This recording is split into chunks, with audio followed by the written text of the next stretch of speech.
A very good morning, dear students. In today's 12th Commerce Business Study, we will discuss about the features of the planning. Up to now, we have covered what is planning, the meaning of the planning, and its importance. And this video will discuss about the features of the planning. ठीक है. पहला जो feature यहाँ लिखता है, it focuses on the achieving objectives. Objectives होते क्या हैं? Ultimate goals what an organization wants to attain. किसी भी ऑर्गेनाइजेशन के लिए उसका जो अल्टीमेट गोल होता है वही उसका ऑब्जेक्टिव होता है। अब हर एक ऑर्गेनाइजेशन या तो स्पेसिफिक या फिर जनरल ऑब्जेक्टिव ड्राफ्ट करता है और उसके बेसिस पर ये डिजाइन किया जाता है, पॉलिसी डिजाइन की जाती है कि भाई हमें वो गोल कैसे अचीव करना है। Planning begins with setting of general or specific goals for the organization. General goal जो पूरे organization के लिए होना है, specific goal किसी particular organization या time specific goal के लिए होना है, ठीक है? जो time specific या individual होगा वो specific, जो पूरे organization के लिए होगा, lifetime होगा, वो general goal है। तो example से इसको समझते हैं कि मान लीजिए XYZ is an organization. They are planning to get the maximum share of market in the west region of Rajasthan. Rajasthan के वेस्ट रीजन में मैक्सिमम मार्केट को कवर करना चाहते हैं। अब अगर ये टाइम पीरियड से कोरिलेट कर दिया जाए तो ये स्पेसिफिक है। और ग्लोबल इकोनॉमी में वो टॉप मोस्ट कंपनी बनना चाहते हैं, दैट इज द जनरल गोल, वो उनका जनरल गोल है। अगर बात की अपन ने स्पेसिफिक वेस्ट राजस्थान में मार्केट शेयर को ग्रैब करने की, then all the policies are designed in different departments must focus over the west Rajasthan accordingly, and they will have to work to increase the market share in the west Rajasthan only. यानी कि advertisement कहां करना है? Waste Rajasthan में करना है। Marketing कहां करनी है? वेस्ट राजस्थान में करना है। अकाउंटिंग डिपार्टमेंट फोकस किस पर करेगा? बजट एलोकेशन कहां करेगा? वेस्ट राजस्थान के लिए करेगा। तो अपन कहें for all the activities the common goal is decided through planning function. अगला आता है प्राइमरी फंक्शन ऑफ मैनेजमेंट। अब अपन ने कहा था कि there are 5 functions of management. पहला function planning, then organizing, staffing, directing and controlling.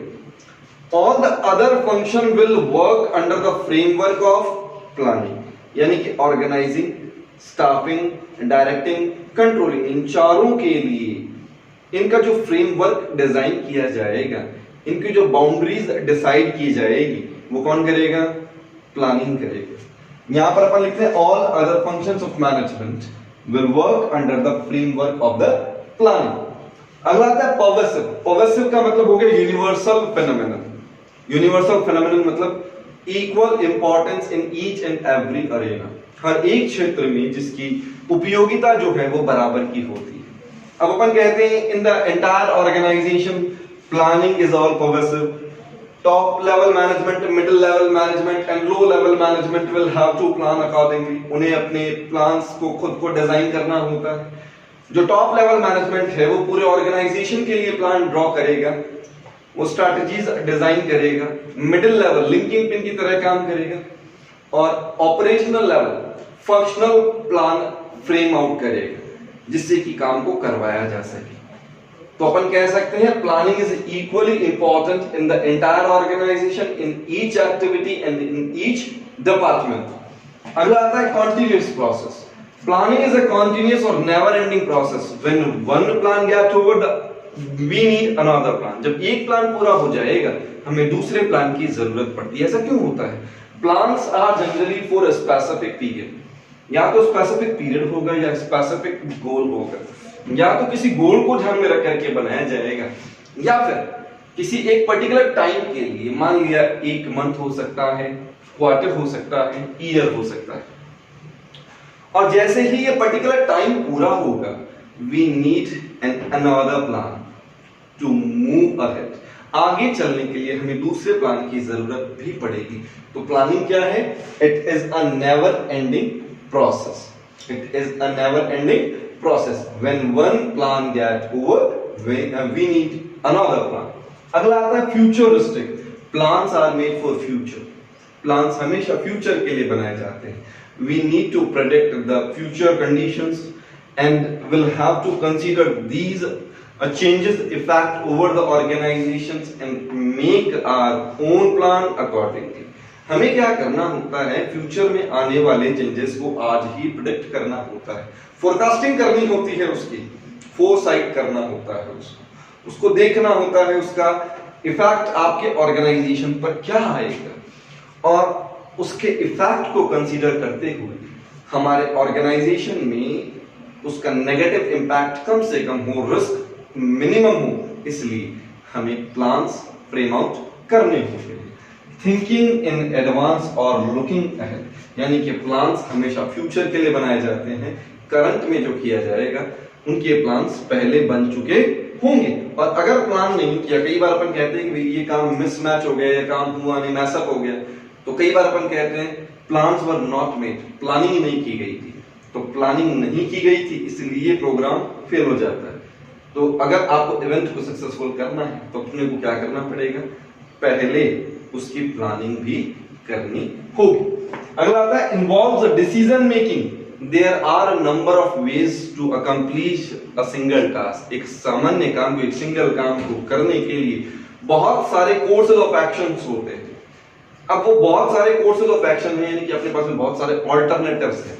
उन ऑल्टरनेटिव्स को हमें एनालाइज करना होगा, इंटरप्रेट करना होगा, and we need to opt the suitable और मोस्ट एप्रोप्रिएट वन. उन सब में से हमारे लिए सूटेबल या मोस्ट एप्रोप्रिएट कौन सा है उसे हमें चूज करना होगा. उसे ही क्या कहा जाएगा, इन्वॉल्व डिसीजन मेकिंग. अगला आता है मेंटल एक्सरसाइज. मेंटल एक्सरसाइज कैसे है सर? अपन यहां लिखते हैं it requires foresights, intelligence, ability to analyse the given situation और future possibilities to determine the best course of action. अब अपन कहें कि भाई एक काम को करने के लिए जब हमारे पास में बहुत सारे ऑल्टरनेटिव्स या ऑप्शंस अवेलेबल हैं, तो क्या कोई सा भी ऑप्शन आप बाय हुक एंड क्रुक या थंब रूल के बेसिस पे अडॉप्ट कर लेंगे? नहीं ना. We need to analyse these courses of action. उन कोर्सेज ऑफ एक्शन को हमें एनालाइज करना होगा, उन्हें इंटरप्रेट करना होगा. ये एनालिसिस या इंटरप्रिटेशन किस पर डिपेंड करेगा? इंडिविजुअल के इंटेलेक्चुअल पर, इंडिविजुअल के इंटेलेक्चुअल पर. और person to person intellectual vary कर सकता है. यानी कि अगर एक ही काम को करने के लिए 4 आदमी अपॉइंट किए जाए तो चारों आदमियों के करने का तरीका अलग अलग हो सकता है. क्यों हो सकता है? चारों आदमी प्लान्स अलग अलग ड्राफ्ट करेंगे. वो प्लान्स अलग अलग ड्राफ्ट क्यों करते हैं? It is based over intelligence, foresights और इंटेलेक्चुअल्स. ये डिपेंड करेगा उनके इंटेलेक्चुअल्स पर. तो यहां पर अपन कह सकते हैं it is also a mental exercise. Examination में जनरली हमें जब केस स्टडीज गिवन होती हैं तो केस स्टडी के नीचे लास्ट में पूछा जाता है कि recognise the features of the planning discussed in the above case and state the lines. और लाइंस को आपको स्टेट करना होता है. तो कुछ एक आपके पास में जो कीवर्ड्स हैं यहां पर काम में लिए गए, इन कीवर्ड्स को आपको रिकॉग्नाइज करना होता है और आपको उस फीचर को वहां पर नोट डाउन करना होता है. ठीक है. आज की क्लास में अपन ने कवर किया है फीचर्स ऑफ प्लानिंग, इंपॉर्टेंस और उसके जो मीनिंग था वो अपन अपने प्रीवियस वीडियो में कवर कर चुके हैं. अगली क्लास में अपन मिलेंगे इससे अगले टॉपिक के साथ में. Thank you.